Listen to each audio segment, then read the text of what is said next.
3 साल के लंबे इंतजार के बाद हिमाचल प्रदेश विश्वविद्यालय को अपने नए कुलपति मिले हैं। हमारे साथ बातचीत के लिए मौजूद है हिमाचल प्रदेश विश्वविद्यालय के प्रोफेसर महावीर, जो कि कुलपति के पद पर नियुक्ति उनकी हुई है। सर, एक बड़ी जिम्मेदारी आपको मिली है और एक लंबे टाइम तक आप प्रोफेसर रहे हैं और अब एक बड़ी जिम्मेदारी किस तरह से देख रहे हैं? क्या कुछ प्राथमिकताएं रहने वाली हैं?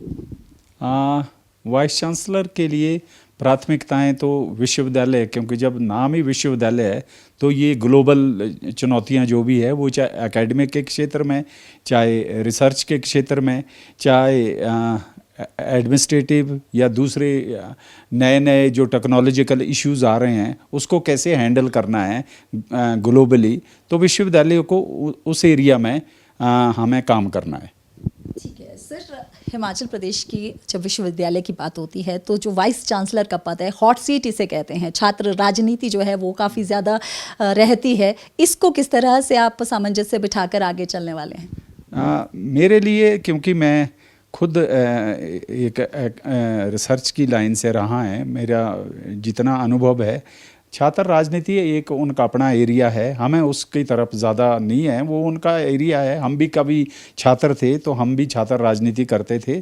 ठीक है, जितने एक विद इन लेजिटिमेट डोमेन में जो भी उनका होगा राइट्स उसके तहत है, उससे बाहर तो अगर वो करने तो उसके लिए तो विश्वविद्यालय को फिर उस तरीके से सोचना पड़ेगा, लेकिन सर्टन लिमिट के अंदर उनको भी हक है अपनी राजनीति करने का। जहाँ पर जो लेजिटिमेट नहीं होगा वहाँ पर स्ट्रिक्ट डिसीजन जो है वो ले जाएंगे। वो तो जो भी सरकार के हैं, सरकार के जैसे भी दिशा निर्देश है तो वो तो उसका 100% पालन होगा। ठीक है, बहुत टाइम से यूनिवर्सिटी कैंपस में जो है वो इलेक्शन नहीं हुए, चुनाव नहीं हुए, क्या आप इसके हक में हैं? इसके ऊपर मैं अभी शायद it is too early to comment on this, क्योंकि ये सरकार के जहन में है, सरकार से दिशा निर्देश है, तो उसमें मेरा कहना शायद उचित नहीं होगा। ठीक है सर, प्रोफेसर्स की भी पिछले दिनों काफ़ी दिक्कतें रही, बात सैलरीज को लेकर हो, तो किस तरह से सामंजस्य बिठाने की जो है योजना है आगे चलकर? हाँ, जैसे कि आपने देखा, मैंने 2 तारीख को सबसे पहले जैसे ही मैंने वाइस चांसलर की पोजीशन को ज्वाइन किया, मैंने सैलरी के इशू सबसे पहले रजिस्ट्रार साहब से डिस्कस किया था। इस बारी जो है समय से पहले हो गया था और आइंदा से भी, चाहे मैंने ऑलरेडी एडमिनिस्ट्रेशन को ये सख्त हिदायत दी है कि सैलरी का जहाँ तक है ये बिल्कुल विद इन टाइम से आप जो है सेक्रेटरीट को ये सारी चीज़ें रेज़ किया करें ताकि सैलरी टाइम से मिले। ये हम सब का एक मतलब कंसर्न है कि टाइम से मिलनी चाहिए सैलरी।